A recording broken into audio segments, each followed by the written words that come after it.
Friends, ఇప్పుడే అందిన వార్త కేటీఆర్ పై లాఠీ చార్జ్, తీవ్ర ఉద్రిక్త పరిస్థితులు అంటూ వార్తలు అయితే వస్తున్నాయండి. దీనికి సంబంధించి వివరాలు చెప్పడానికి వీడియో చేయడం జరుగుతుంది. చాలా మంది వీడియోస్ ఉన్నారు కానీ సబ్స్క్రైబ్ మర్చిపోతున్నారు.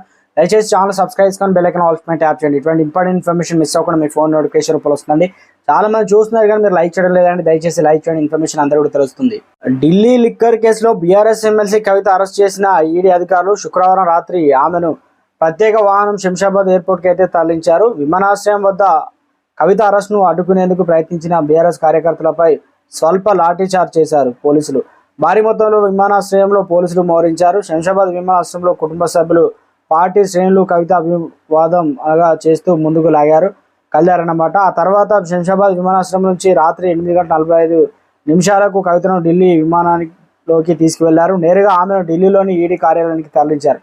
రాత్రి ఈడీ కార్యాలయంలోనే కవిత బస చేయనట్లు తెలిసింది. శనివారం కవితకు వైద్య పరీక్షలు అయితే నిర్వహించనున్నారు. తర్వాత రైస్ ఎవెన్యూ కోర్టులో అయితే కవితను హాజరుపరచనున్నారు.